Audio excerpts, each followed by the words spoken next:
It's like they say in The Godfather. I keep trying to leave and they keep pulling me back in. That's what the Chinese state seems determined to do. Just keep pulling us back into the organ harvesting issue. But we bring some new tools into the fight this time, and maybe some new friends. To get the answers we need, it's going to happen because the governments of the West, maybe even the United Nations, will ultimately demand these answers. This is a follow-on to Bloody Harvest and the Slaughter, that we are looking at not 10,000 transplants per year in China, but something more like 60 to 100,000 transplants per year in China. Now, this number is extremely upsetting, that we literally have no idea exactly where the sourcing of these organs comes from. Even if voluntary organ donations in China have gone up, they can't reach this level. This is live organ harvesting. Falun Gong in the main, but also Uyghurs, Tibetans, House Christians. These are the groups that have been targeted from the beginning, and they continue to be targeted. We see no hospitals closing. We see no transplant centers struggling. In fact, we see the opposite. We see construction programs, hundreds of hospitals, and it has become their bread and butter, an economic mainstay of their profession, is to keep this thing going. A death sentence, really, for the groups we're talking about. We're putting this report out without coming up with a casualty number. Now, we can't, because we don't know. They're getting 2 organs out of a Falun Gong practitioner, 1 organ, 3 organs. It's very hard to get 3 organs tissue matched into new donors. It's very hard to do that all simultaneously, but it is possible. And for that reason, we can't come up with a clear number. What I can say is that the numbers we estimated previously for Kilgore Métis, it was 2001 to 2005, 42,500 organs that were unexplained. I made an estimate from 2000 to 2008 and said 65,000 Falun Gong practitioners have been harvested for their organs. At this point, those numbers look very low. The world really does need to wake up to what is going on here. This problem has not been solved. It's gotten worse. When I was writing my book, I believed that I was writing about history. It wasn't history. It never was. This is a current event. As much as I was hoping I'd sort of finish my book and move on to other subjects and other topics, I can't do that in good conscience, not with these findings. And so that's what this update is about. We hope that this report will lead to some policy changes in the West. Now, we're not expecting the Western nations to cut off economic relations with China, but we do expect that we will try to keep our own hands clean, that at least this is the minimum requirement of a Western society now. If we have people going to China to get organs, that needs to be recorded in Parliament, in the United States Congress, in the European Parliament. We should never get a question saying, well, how many of our citizens are going to China for an organ?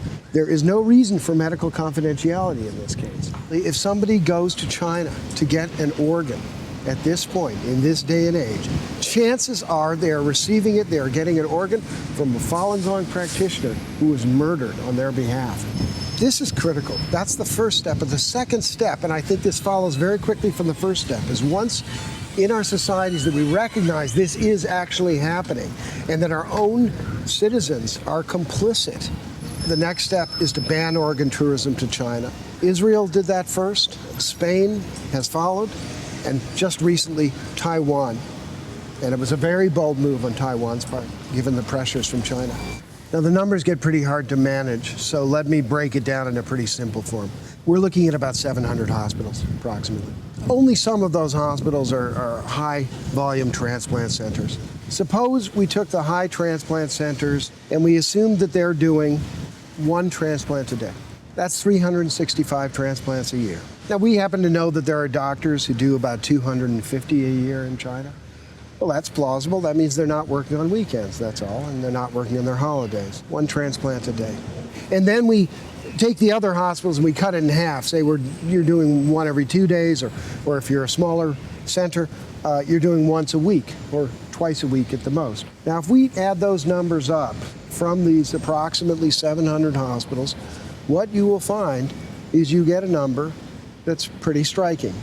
About 60,000 transplants per year in China. But there's a problem with that number.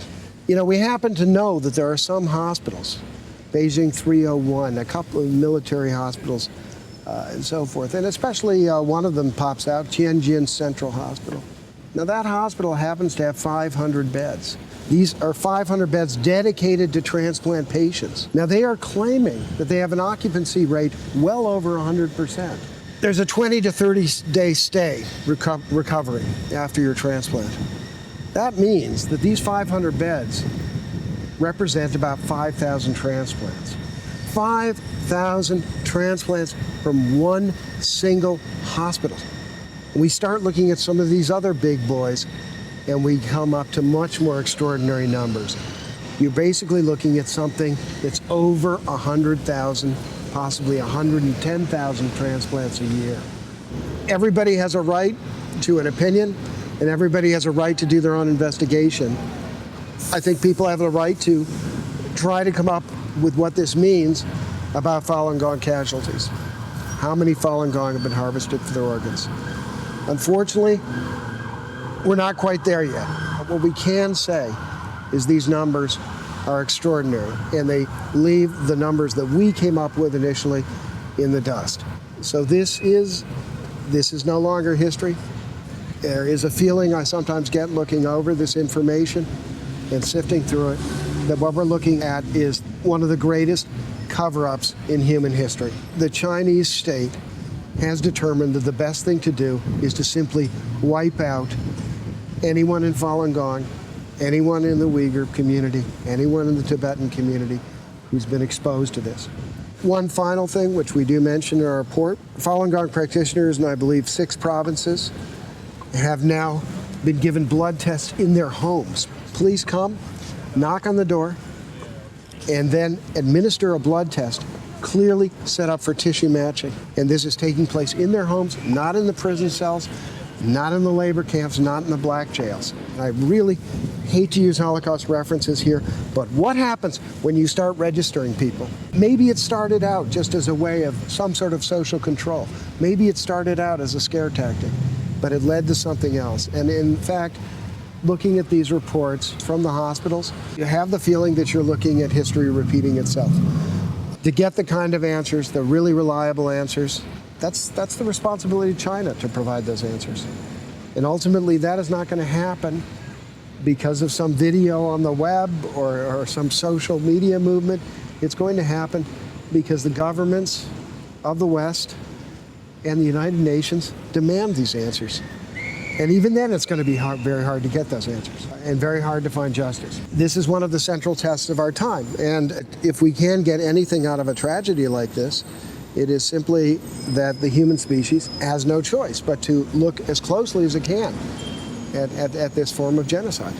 This is a new form of genocide. It's using the most respected members of society to implement it. And for these reasons, we can't avoid this any longer.